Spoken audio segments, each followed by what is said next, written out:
하나님, 참으로 하나님께서 우리를 주의 자녀로 부르시고 거룩하고 온전하게 빚어가 주심을 감사드리옵나이다. 하나님이 이 땅에서 살아가는 동안 우리의 전인격을 통하여 그리스도의 어떠함이 나타나게 하시고 주님과 더 친밀한 교제 속에서 사랑하게 하시며 그 사랑의 교통 속에서 우리 이웃을 바라게 섬기며 살아가게 하여 주시옵소서. 성령 하나님께서 우리에게 마땅히 살아가야 할 삶의 도리들을 깨달아 알게 하여 주시기를 원하오며 예수 그리스도의 이름으로 기도드리옵나이다. 아멘. 자, 오늘은 웨스트민스터 신앙고백서 13장 성화입니다. 여러분들에게 나눠드린 페이퍼 있지요? 우리 1항부터 우리 같이 한번 읽어볼까요? 자, 밑에 성경 구절이 있는데 집에 가서 다시 한번 읽어보시면 좋을 것 같아요. 자, 우리 1항입니다. 우리 같이 한번 읽겠습니다. 유효 소명을 받아 거듭남으로써 그 내면에 새 마음과 새 영이 창조된 사람들은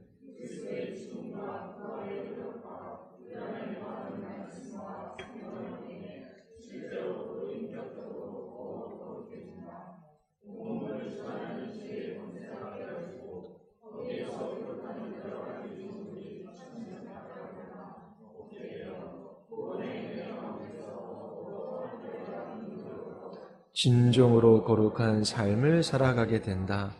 이런 거룩함이 없으면 자, 하나님께서 하나님의 백성들을 부르십니다. 복음 전파를 통해서 부르시지요. 복음을 듣고도 어떤 사람들은 하나님을 거부하며 자기중심적인 삶을 살아가요. 그런데 하나님께서 택하시고 부르신 사람들은 이 복음을 받아들이게 됩니다. 성령께서 이 복음을 사용하셔서 우리를 거듭나게 하시지요. 그때에 우리의 마음 안에 변화가 일어납니다. 예수 그리스도 그분의 생명이 우리의 영혼 안에 깃들게 되는 거예요. 이제 새로운 종류의 피조물이 되었습니다. 다시 태어난 거예요. 이 세상에 50억의 인구가 있지요. 인간으로 다 같은 인간이 아닙니다. 다시 태어난 사람들이 있어요. 이처럼 성령으로 말미암아 거듭난 신자들은 이제 태어난 것으로 끝나는 것이 아니라 자라야 하는 것이지요. 성령께서 진리의 말씀을 사용하셔서 점진적으로 거듭난 사람들을 온전하게 빚어 가십니다. 하나님께서 우리를 구원하신 목적이 있어요. 데살로니가전서 4장 3절에 보면 하나님의 뜻은 거룩이라고 이야기를 합니다. 하나님이 거룩하신 것처럼 우리를 거룩하게 빚어가시기 위하여 하나님께서 우리를 구원해 주셨어요. 이처럼 신자들은 예수 그리스도를 믿고 거듭나는 것으로 끝나는 것이 아니라 거룩해져가는 이 삶의 과정이 있어요. 그래서 성화라고 하는 것은 어느 한순간에 이루어지는 것이 아니라 죽을 때까지 점진적으로 우리에게 일어나는 일입니다. 그러면 이 성화가 도대체 무엇입니까? 성화는 예수님을 닮아가는 거예요. 하나님의 형상을 닮아가는 것이지요. 이 땅에 오신 하나님의 형상 누구입니까? 예수 그리스도예요. 그래서 우리 안에 하나님의 형상을 회복하게 하십니다. 자녀로서 아버지를 닮아가게 하시는 거예요. 죄와 사망의 지배 아래 신음하던 우리들, 육체의 소욕을 따라 그렇게 이 땅에 있는 것들을 사랑하며 의지하며 살아가던 우리들에게 새로운 마음을 주셔서 이제 하나님의 기뻐하시는 뜻을 따라 살아가고 싶어 해요. 그리고 하나님께서 그렇게 주님의 자녀로 우리의 마음을 변화시키시고 또 우리를 그리스도의 형상으로 새롭게 해 주시는 것입니다. 결혼 생활 우리 하신 분들 언제 남편이 아내가 그렇게 아름답게 보입니까? 예수 그리스도 닮아갈 때에. 그런 적 있으십니까? 이게 제 생각은 별로. 제가 여러 번 말씀드리는 것 중에 하나가 우리는 이 세상에서 완전하지 않아요. 성화는 죽을 때까지 일어나는 거거든요. 그러니까 예수 그리스도의 모습이 아니라 그냥 죄된 자기의 모습이 있는 그대로 나타나는 때들이 있어요. 그때가 가장 보기 싫은 때입니다. 근데 알아요. 거듭난 그리스도인들은.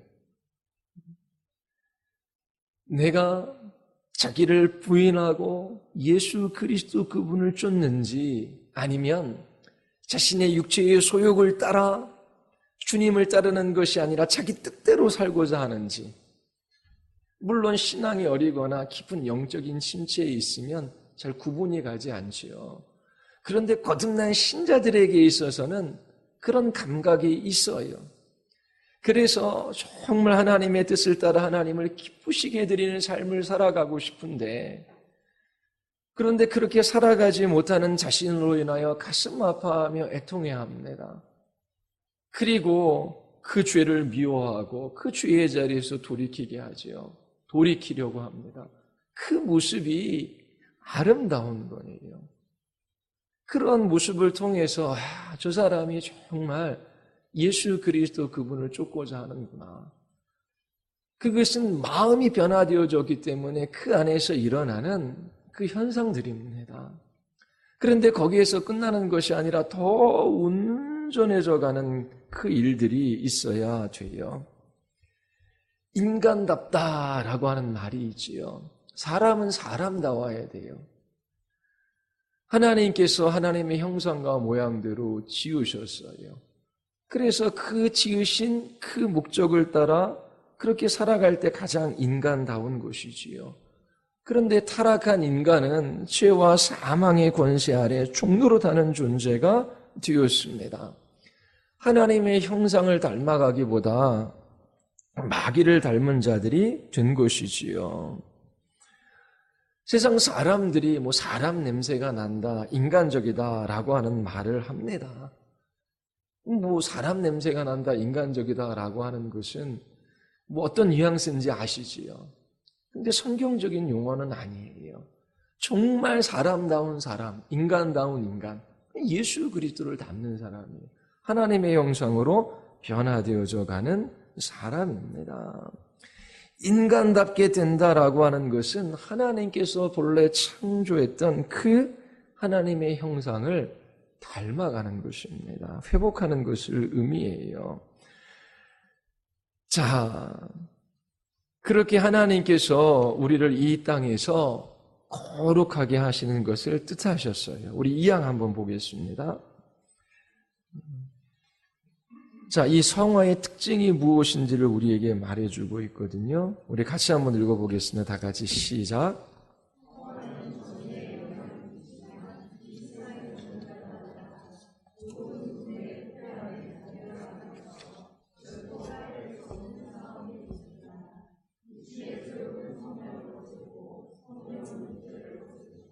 예. 자, 성화는 전인의 영향을 미친다. 이게 거룩해져 가는 것은 전 인격적이라고 하는 것이지요. 우리의 지성, 우리의 정서, 우리의 의지, 이 전 인격을 통하여 예수 그리스도 그분의 어떠함이 나타나는 것입니다. 이처럼 성화는 전 인격적인 변화예요. 그런데 이 세상에서는 완전해요, 불완전해요? 불완전해요. 완전은 이 세상에 없지만 예수님을 점점점 닮아가는 그 일이 있다라고 하는 것이 성경에서 우리에게 말해주는 것입니다. 여전히 우리 안에 부패함이 남아있어요. 죄된 본성이 남아있어요. 근데 이 죄와의 싸움을 싸워가는 것이 필요합니다. 성화는 이처럼 전인격적이고 그 다음에 우리의 전생에 걸쳐서 일어나는 것인데, 이 성화는 하나님께서, 성령 하나님께서 하시는 일인 동시에 또 우리가 함께하는 일이에요. 노력이 필요하다라고 하는 것입니다. 애쓰는 것이 필요해요. 성령님께서 우리 안에 역사하셔서 우리를 거룩하게 하시는데 홀로 하지 아니하시고 우리 안에서 우리와 더불어 우리와 함께 그 일을 하셔요. 그래서 이 성화의 삶에 있어서는 훈련이 필요하고 연습이 필요하고 순종이 필요한 것입니다. 예수님을 닮기 위해서 해야 할 일들이 있는데 그건 경건에 이루도록 연습하는 거예요. 이제 두 가지가 있습니다. 하나는 죄를 죽이는 거예요. 하나는 은혜를 살리는 것이지요. 죄를 죽이는 것은 이 죄와의 싸움이 있는 것입니다. 특별히 우리의 신앙의 선조들이 몇 가지 죄를 이야기해요. 그게 시기, 분노, 탐욕, 교만이 여기에 속하겠죠. 자존심, 게으름, 성욕, 무욕, 식욕, 이런 것들과의 이 싸움을 이야기합니다. 그러면 내가 어떤 죄에 약한가, 그것들을 잘 보아야 돼요. 습관적으로 하나님 앞에 이 죄에 넘어지고 지는 것이 무엇인지. 어떤 사람은 게으르고 나태해요. 어떤 사람은 시기와 분노가 커요. 어떤 사람은 탐욕이 있습니다. 그러면 내 안에 그릇된 욕망, 육체의 소욕을 따라 살고자 하는 강한 욕망들이 무엇인지를 잘 보아야 돼요. 그리고 그런 것들과 싸우는 일들이 필요한데, 그때 필요한 것이 세 가지가 있습니다. 하나가 뭐냐면 하나님의 말씀이에요. 그리고 또 하나는 성령 하나님의 역사이지요. 세 번째는 우리의 믿음입니다. 하나님의 말씀을 가지고 성령의 도우심을 구하며 우리 안에 일어나는 그릇된 욕망들, 죄된 삶의 습관들, 이것들을 말씀으로 쳐 숨통을 끊어내는 그 싸움들이 있어야 돼요. 자, 그러면 그러기에 앞서 더 중요한 건 뭐냐면 그렇게 하고 싶은 마음이 있어야 되거든요. 우리 안에는 두 마음이 있어요. 한쪽에서는 주님의 말씀을 따라 살아가고자 하는 마음이 있어요. 또 한쪽에는 육체의 소욕을 따라 살아가고자 하는 마음이 있어요. 그러면 우리의 행위는 이 마음으로부터 나오는 거거든요. 그러면 중요한 것은 이 마음을 다루는 일들이 필요해요. 그러니까 우리 안에 하나님의 뜻을 살고자 하는 그 마음을 점점 더 크게 만드는 이 훈련과 연습이 필요하고, 우리 안에 자기 자신의 육체의 소욕을 따라 살아가고자 하는 이 마음을 죽이는 일들이 필요한 거예요. 그러면 이 육체의 소욕을 따라 살아가고자 하는 마음, 불현듯 막 마음속에서 하나님의 말씀을 떠나 자기 자신의 즐거움을 위하여 죄 짓는 그 일들에 대하여 탐하는 것들이 무엇인지 꼼꼼히 생각하면 하나님 앞에 기도하면 보여주셔요. 그러면 이 연약한 부분을 주시는 말씀, 거기에 적용시킬 수 있는 말씀이 있어야 되죠. 그리고 성령께서 그 말씀을 가지고 이길 수 있도록. 예를 들어서 막 미래에 관해서 불안해요. 그러니까 열심히 일해서 돈을 쌓아놓고 그 돈을 의지하고자 하는 마음이 있어요. 그 육체의 소욕이죠. 탐심이 일어나는 겁니다. 그러면 먹고 마시고 입는 것들에 관하여 염려되어질 때에 주께서 뭐라고 말씀하시는가? 하늘에 나는 새도 들에 핀 그러한 꽃도 하나님께서 먹이시고 입히시는데 하물며 하나님께서 생명을 주시고 주의 자녀 삼아주신 우리들에게 먹을 거 입을 거 주시지 않겠느냐. 먹을 거 입을 거 염려하는 건 믿음이 적기 때문이다. 먼저 주의 나라를 구하라. 그리하면 이 모든 것을 더하여 주실 것이다. 그러면 막 불안하고 염려되어질 때 먹고 마시고 입는 것들에 관하여 그러면 진리의 말씀을 빼들어 자기 자신의 영혼에게 선포해야 돼요. 그리고 성령 하나님의 도우심을 구해야 하는 것이지요. 그때 불안하고 두려워했던 이 마음을 성령께서 누그러뜨리시고 그리고 주의 나라와 주의 의를 구하고자 하는 그 은혜로운 마음들을 이렇게 살려주시는 그런 경험들을 하게 됩니다. 그리고 이러한 마음들이 더 크게 되기 위해서는 어떻게 해요? 은혜의 방편들을 부지런히 사용해야 하는 것입니다. 나의 삶의 습관이 하루, 일주일 단위로 생각해 보면 어떻게 돌아가는지 너무나 잘 알고 있어요. 그러면 습관적으로 먹고 마시고 보고 즐기고 잠자고 생활하고 일하고 하는 그 일들이 있는데 경건의 연습이 있는지 살피는 거예요. 우리가 애쓰고 노력하지 않으면 성령께서 어느 날 갑자기 예수 그리스도의 형상으로 우리를 확 변화시키는 것이 아니거든요. 성령께서 그 일을 주도적으로 이끌어 가시는데 우리 안에 그렇게 하고자 하는 그 마음이 있어요. 그 마음을 더 크게 하기 위해서는 경건의 연습과 훈련이 필요한 겁니다. 그리고 하나님께서 무엇인가 말씀해 주셨을 때에 그 말씀을 붙들고 즉각적으로 순종하는 그 삶을 통하여 성령께서 우리에게 은혜로운 마음들을 더 크게 해주시거든요. 근데 주신 말씀이 있는데 그 말씀을 외면해요. 그러면 마음은 더 딱딱하게 굳어지고 그리고 육체의 소욕은 더 커져가고 그러니까 선택하는 것이 이 세상적인 것일 수밖에 없는 겁니다. 그러면 하루, 일주일 단위로 내가 경건에 이르는데 어떤 훈련과 연습을 하고 있는지 자기 스스로 할 수 없으면 그 은혜의 방편에 자기를 이렇게 매이게 하는 방식을 찾아야 돼요.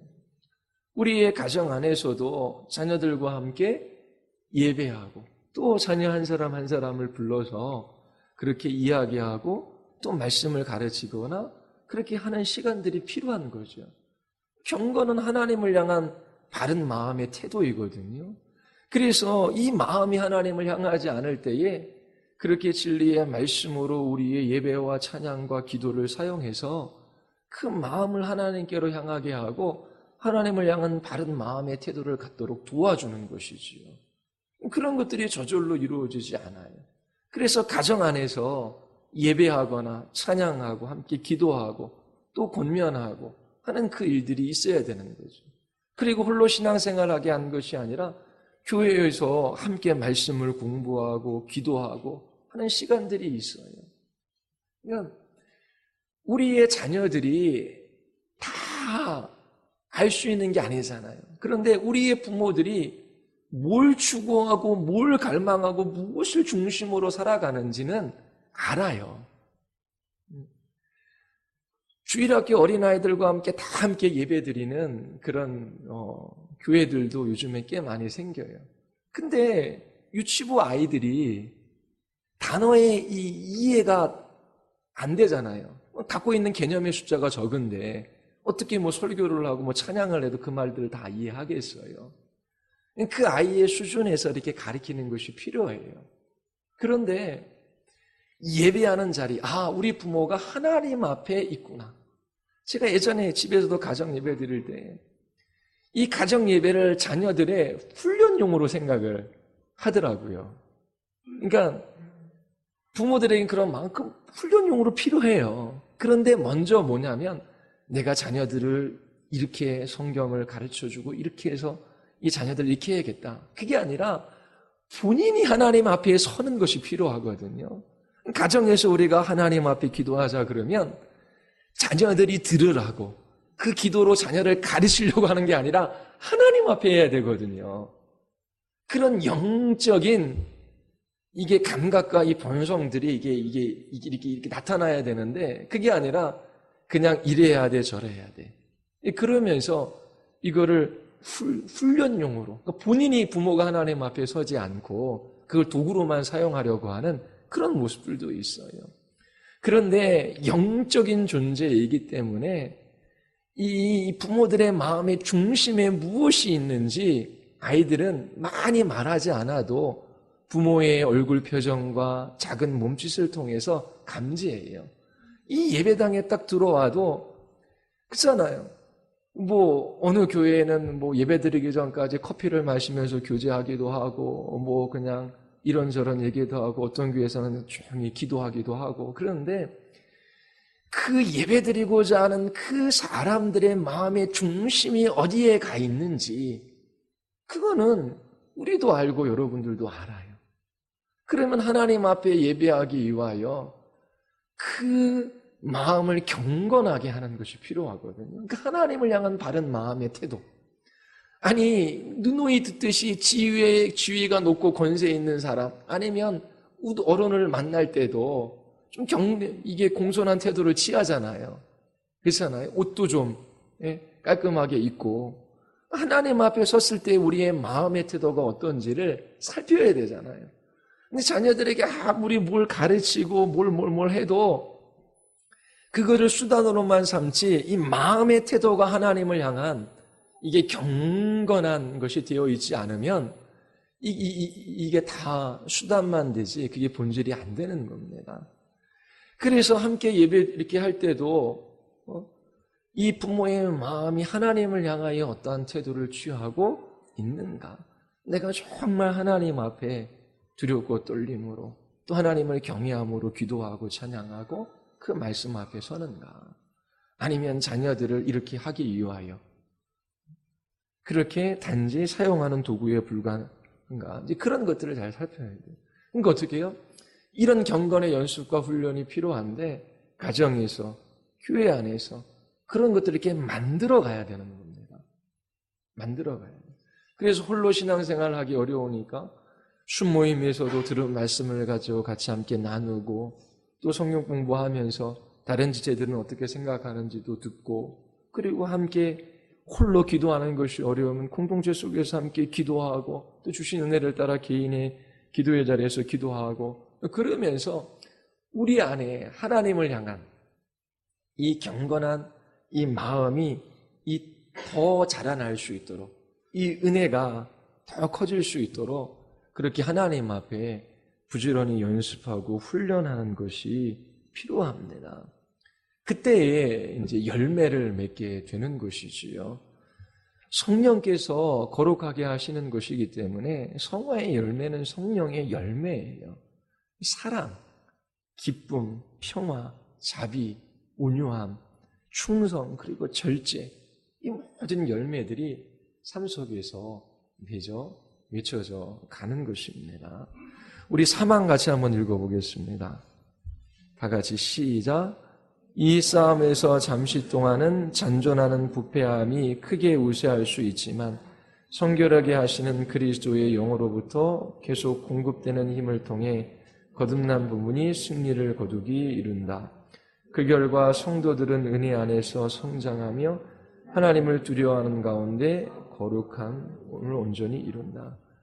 이제 이렇게 이야기하다 보면 목회자들도 진정한 성화가 있는가? 우리의 변화가 있는가? 그런 것들을 묻는 그런 사람들이 있어요. 개혁주의 신학자들은 완전하진 않지만 예수님을 닮아간다라고 이야기를 합니다. 분명히 성령께서 우리를 거듭나게 하셨을 때에 이게 삶의 방향이 전환되어진 거예요. 그래서 더디기는 하지만 그 목적지를 향해서 걸음걸음 걸어가게 하셔요. 분명히 이 땅에서 완전함은 없습니다.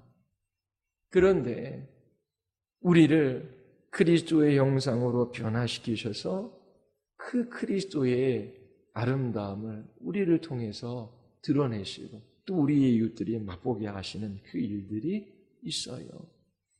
함께 살아가는 우리의 가족, 남편과 아내가 예수 그리스도를 닮아갑니다. 얼마나 아름답습니까? 자기의 육체의 소욕이나 그 본성의 더러움들을 드러내며 자기 욕망을 따라 살아가는 것이 아니라 예수 그리스도 그분을 바라보고 그분의 형상으로 빚어가요. 그것이 우리에게 참된 복입니다. 우리의 자녀들도 이 세상에서 실력을 쌓는 것이 아니라 그리스도의 형상으로 변화되어지는 것. 그래서 이 아이가 정말 착하다. 그래서 세상에서 칭찬받는 아이가 되는 게 목적이 아니라 그리스도의 형상으로 변화되어질 때에 주님과의 깊은 교제 속에서 누리는 그 사랑의 연합이 있어요. 그리고 주님 기뻐하며 그렇게 복된 참 사람으로서의 삶을 살아갈 수 있게 되는 것입니다. 그래서 우리에게나 우리 자녀들에게 주신 그 분량들이 다 달라요. 그런데 우리에게 동일한 것이 있어요. 그건 뭐냐면 구원받아야 한다라고 하는 것이지요. 성령께서 우리를 거듭나게 하셔서 우리에게 새 마음을 주셨을 뿐만 아니라 이제 새로운 피조물로서 그리스도의 형상으로 변화되어지는 이 거룩을 하나님께서 뜻하신 것입니다. 그래서 우리의 자녀들이 거듭나고 그리스도의 형상으로 닮아가며 그리고 그들이 주님과 교제하며 주님을 기뻐하며 주님의 말씀 앞에 순종하며 살아가는 이것이 가장 큰 복임을 여러분들이 알고 그렇게 여러분들 자신과 자녀들을 위하여 기도하며 거룩한 하나님의 백성의 삶들을 살아갈 수 있게 되기를 바랍니다. 우리 같이 한번 우리 기도하시겠습니다.